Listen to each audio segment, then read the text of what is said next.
السلام علیکم پیارے ویورز، امید ہے کہ آپ سب خیریت سے ہوں گے۔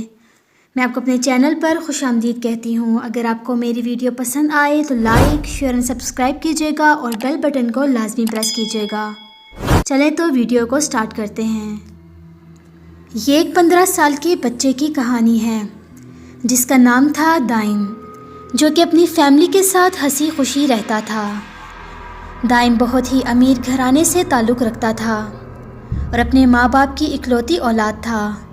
اس کے ماں باپ نے اس کو زندگی کی ہر آسائش دی ہوئی تھی اور وہ اپنے ماں باپ سے بہت محبت کرتا تھا، پر ایک ہی رات میں دائم کی زندگی اتنی بدل جائے گی اس نے کبھی سوچا بھی نہ تھا۔ اس رات اس کے ماں باپ اس کو اس کے دوست کی برتھ ڈے پارٹی سے پک کرنے آ رہے تھے۔ ان کی گاڑی درختوں کے بیچ سنسان راستوں سے گزر رہی تھی کہ اچانک ان کی گاڑی کے سامنے ایک پراسرار عورت آ گئی۔ گاڑی اس عورت سے اتنی زور سے ٹکرائی کہ ان دونوں کی موقع پر ہی موت ہو گئی۔ دائم یہ خبر سن کر بے حال ہو گیا۔ ماں باپ کی موت کے بعد دائم اس دنیا میں بالکل اکیلا رہ گیا تھا، سوائے اس کے دور کے چچا اور چچی کے۔ اس کا اس دنیا میں کوئی نہیں تھا۔ اس کے چچا اور چچی بہت نرم دل کے تھے، ان کی اپنی کوئی اولاد نہیں تھی، تو دائم کو اپنا بیٹا بنا کر اس کو پالنے کی ذمہ داری لینا چاہتے تھے۔ دائم ان دنوں بہت تکلیف سے گزر رہا تھا۔ اس کے پاس ان کے ساتھ جانے کے سوا کوئی اور راستہ نہیں تھا۔ اس کے چچا اور چچی غریب تھے۔ وہ ایک دور سنسان علاقے میں ایک چھوٹی سی جھونپڑی میں رہتے تھے۔ دائم کو وہ علاقہ دیکھ کر بہت گھبراہٹ سی محسوس ہو رہی تھی۔ کہاں وہ ایک امیر ماں باپ کا بیٹا، اور اب اس کی زندگی نے ایک اور رخ ہی لے لیا تھا۔ وہ اپنے چچا اور چچی کے ساتھ ہوتے ہوئے بھی خود کو تنہا محسوس کر رہا تھا اور اپنے ماں باپ کو بہت زیادہ یاد کر رہا تھا۔ لیکن اس کے چچا اور چچی نے اس کو اپنی بے پناہ محبت سے دوبارہ زندگی کی طرف لانے کا سوچا۔ وہ ہر طرح سے اس کا دل بہلانے کی کوشش کر رہے تھے تاکہ وہ اس صدمے سے باہر آ سکے۔ یہ ان کے پیار اور محبت کا اثر ہی تھا کہ دائم زندگی کی طرف واپس آنے لگا۔ وہ پھر سے مسکرانے لگا اور اپنے چچا اور چچی کی محبت سے مانوس ہو کے ان کے بہت قریب آ گیا۔ اور ظاہر ہے اپنے ماں باپ کو یاد تو وہ ابھی بھی کرتا تھا۔ پھر ایک رات دائم کے ساتھ ایسا واقعہ ہوا جس نے اس کی روح کو ہلا کے رکھ دیا۔ وہ رات کو سو رہا تھا۔ اس کو ایسا محسوس ہوا جیسے کوئی اس کو آوازیں دے رہا ہے۔ جب اس نے آنکھیں کھولیں تو اس کو کھڑکی میں ایک خوفناک سایہ نظر آیا۔ اگلے دن صبح اٹھ کے اس نے یہ بات اپنے چچا اور چچی کو بتائی کہ اس نے اس رات اپنی کھڑکی میں کیا دیکھا تھا، لیکن انہوں نے اس کی بات پر یقین نہیں کیا اور انہوں نے دائم کو سمجھایا کہ وہ ایک عرصہ دراز سے اس جگہ پر مقیم ہیں اور آج تک کبھی ان کے ساتھ کوئی انہونی نہیں ہوئی۔ یہ ایک بہت سیف علاقہ ہے، یہ سب اس کا وہم ہوگا اور کچھ نہیں۔ پر دائم دل ہی دل میں یہ جانتا تھا کہ سب اس کا وہم نہیں تھا۔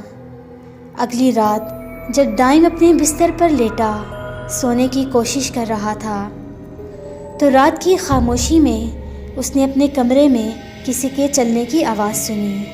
وہ گھبرا گیا۔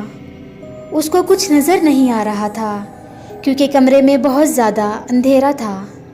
دائم نے کہا، چچی کیا باہر آپ ہیں؟ اتنے میں اس کو اپنے سامنے ایک خوفناک چڑیل نظر آئی۔ وہ بے ہوش ہو گیا۔ جب وہ ہوش میں آیا تو اس نے اپنے چچا اور چچی کو اپنے قریب پایا۔ اس کی حالت بہت خراب تھی۔ اس کے چچا اور چچی اس کی یہ حالت دیکھ کر بہت پریشان ہوئے۔ وہ تو پچھلے دنوں اتنا خوش تھے کہ دائم زندگی کی طرف واپس آ رہا ہے، پر اب ایسا لگ رہا تھا جیسے اس کی حالت پہلے سے بھی زیادہ خراب ہو گئی ہے۔ اگلی کچھ راتیں دائم ٹھیک طرح سے سو بھی نہیں پایا۔ وہ اپنی آنکھیں بند کرنے سے ڈرنے لگا کہ کہیں وہ چڑیل دوبارہ اس کے سامنے نہ آ جائے۔ اس کی صحت دن بدن بگڑنے لگی تھی۔ اس نے پہلے کی طرح ہنسنا اور بات کرنا بالکل چھوڑ دیا تھا۔ اس نے اپنے چچا اور چچی کو بتایا کہ جیسے ہی اس کی آنکھ لگتی ہے تو اس چڑیل کی خوفناک آواز سے وہ بیدار ہو جاتا ہے، اور جب وہ آنکھیں کھولتا ہے تو اس کا خوفناک چہرہ اس کا خون خشک کر دیتا ہے کہ وہ ایک آواز بھی اپنے منہ سے نہیں نکال پاتا۔ اس کے چچا اور چچی اس کی طبیعت کو مزید بگڑتا ہوا نہیں دیکھ سکتے تھے، اس لیے انہوں نے فیصلہ کیا کہ وہ دائم کو کسی اچھے سے سائیکیٹرسٹ کے پاس لے کے جائیں گے۔ دائم کا معائنہ کرنے کے بعد سائیکیٹرسٹ نے ان کو بتایا کہ ماں باپ کی اچانک موت کا دائم کے دل اور دماغ پر بہت ہی گہرا اثر ہوا ہے، اتنا کہ وہ ایک ذہنی بیماری میں مبتلا ہو چکا ہے جس میں انسان اپنے ارد گرد ایسی خوفناک چیزیں دیکھنے لگتا ہے جن کا حقیقت سے کوئی واسطہ نہیں ہوتا۔ اس کو باقاعدگی سے اس بیماری کی دوا لینی ہوگی، ورنہ دائم کی حالت مزید خراب ہو سکتی ہے۔ اس خبر کے بعد دائم کے چچا اور چچی اس کا اور بھی زیادہ خیال رکھنے لگے۔ اس کی چچی وقت پر اس کو دوا دے رہی تھی، پر دائم کی حالت سنبھلنے کا نام ہی نہیں لے رہی تھی۔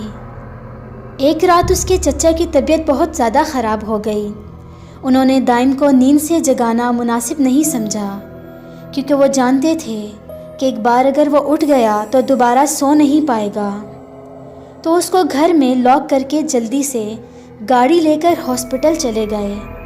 دائم جو کہ ذرا سی آواز پر چونک جاتا تھا، گاڑی کے جانے کی آواز سے اٹھ گیا اور اپنے چچا اور چچی کو آواز دینے لگا۔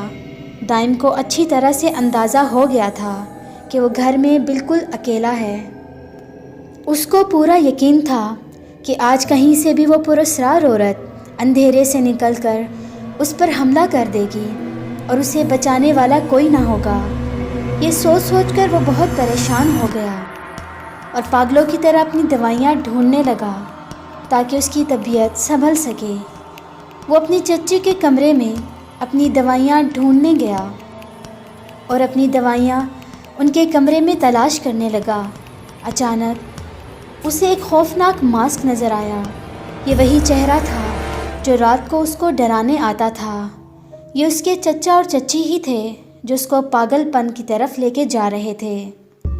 ہر رات ان دونوں میں سے کوئی ایک وہ ماسک پہن کر دائم کو ڈراتا تھا تاکہ وہ اصل میں بیمار اور پاگل ہو جائے، اسے پاگل خانے بھیج دیا جائے اور اس کے ماں باپ جو جائیداد اپنے بیٹے کے لیے چھوڑ کے گئے تھے اس پر وہ دونوں قبضہ کر لیں۔ اگر اس رات دائم کو وہ ماسک نہ ملتا تو اس کے مکار چچا اور چچی اپنے مقصد میں کامیاب ہو جاتے۔ اس کے بعد دائم نے وہ گھر فوراً چھوڑ دیا، پولیس کی مدد حاصل کی اور اس کے مکار چچا اور چچی کو ان کے کیے کی سزا ملی جن کے وہ حقدار تھے۔